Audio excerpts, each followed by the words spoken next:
What's a hack in your industry that customers aren't supposed to find out? When I worked as a pharmacy technician, I spent a lot of time calling insurance companies and waiting on hold while the world seemed to fall apart around me. One time, I got impatient with the voice recognition system because it kept picking up background noise, making it impossible to select an option. Frustrated, I started cursing at it. It turns out that if you say the F word a few times in quick succession, the system recognizes you as an angry customer and transfers you to a representative almost immediately. I used this trick multiple times, earning plenty of confused looks from my coworkers until I explained the hack. Consulting, we don't know either. Lean into the bite. I work in pediatrics and we're taught that if a child bites you, lean into it. Push whatever part of you they're biting further into their mouth, because their automatic reaction will be to open their mouth and the risk of them breaking your skin is greatly diminished.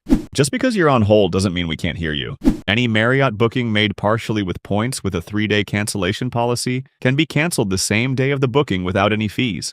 Sometimes teachers do just pull grades out of their ass. I only got through high school because my teachers liked me. They can give you any grade they want within reason. It never pays to be an asshole. Hospital bills are negotiable to a degree. Always ask for an itemized bill and put some effort into analyzing it. Most hospitals will take pennies on the dollar if you pay what you are offering right that moment. They will. Nearly all take payment plans too. If you are insured, know your insurance rules. Most do not allow balance billing, meaning what your EOB says is your responsibility is all you are obligated to pay, not a penny more. If the medical people keep billing higher, call your insurance company and tell them. They can and will often straighten it out for you. Orchestral violinist. Sometimes we don't play all the notes. I worked at a restaurant, and one time the chef burned the applesauce that was supposed to be served with the pork chop. He put it on the menu as smoked applesauce, and people loved it. Not sure if your homeowner's insurance will cover something? Apply this one simple rule. Was the damage caused by a sudden and one-time occurrence? If the answer is yes, 99% of the time you're covered. If the answer is no, 99% of the time you're not covered. This advice applies to the US.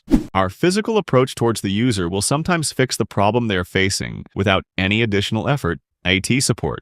When I worked in a hotel as a night porter, the room cost was totally reliant. If you were a dick or not, I obviously couldn't just give rooms away, but I could pretty much knock off 50%. One day, a very tired woman came in with her baby, and I couldn't get the payment to go through at all, so I did give it to her for nothing. Just had to make sure she was out before 9 a.m., and I cleaned it myself.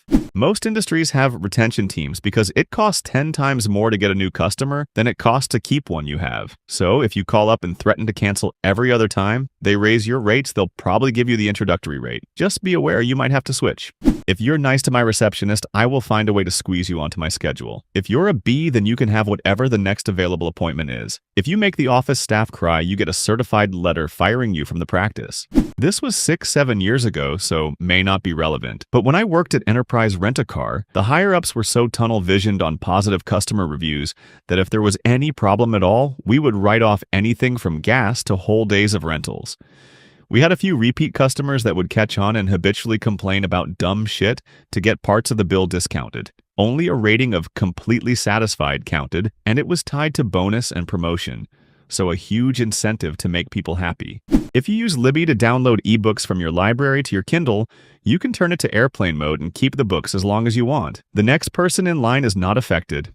I used to work in the floral industry. Don't call a large national florist. Look up a local florist in your recipient's area and call them directly. Most have websites to help you choose, and you'll save money on delivery and service fees, which can go towards a nicer arrangement. Also, unless you order flowers regularly, the membership program is a scam and hard to cancel. I work in IT and can confidently say that providing bribery in terms of food or snack will 100% get your issue taken care of faster and will help you jump the line in the ticket queue. If you know you're shipping something within a few hours drive of you, always pay for the cheaper shipping option. The premium shipping option is just a markup if you know you're sending something close by. It will arrive the same day regardless. If you or a teenager you know are admitted to a name-expensive rich college and their financial aid package isn't enough, write them and ask them for more money. Mention the other schools you were admitted to and that you received strong financial packages from them. Do not mention specific numbers unless it's a named scholarship, e.g. presidential or provost. At least 5 of my students this year got between $10,000 to $20,000 extra in scholarship money just by soliciting for it. Press 2 for Spanish. 90% of the time, the people manning the Spanish lines are bilingual, and the wait times aren't nearly as long. This is more like an unethical life hack, but it is true they would prefer you not find out about it. Computer engineer here. We ship so many products that have broken features. The product is fused at the factory to disable features that just didn't bake fully before we needed to ship. Every product I ever worked on has a half dozen bugs that we could have fixed if only we had more time and money. Eventually, you have to say, it's good enough and ship something to make money. Name brand packaged salads and generic supermarket branded packaged salads come off the exact same production line using the exact same raw materials. The difference is just the packaging. You can rent a nice casket for the funeral and be buried in a cheaper one. Therapy cash pay rates are negotiable at many private practices if you are uninsured or your insurance does not cover behavioral health. Just ask customer service for a replacement. Doesn't matter if you didn't buy an extended warranty. Doesn't matter if there was no warranty to begin with. A lot of companies just want to resolve customer complaints quickly and will give you free replacements on request. As a teacher, set limits with devices and instill a love of reading your children. Students who read as a hobby almost always get good grades and succeed in school and beyond. You don't have to buy solar panels from some door knocker for $20,000, $30,000. There is absolutely nothing magical or financially superior about what they do. You can just buy the parts or a kit and hire an electrician to install it for about half the retail price.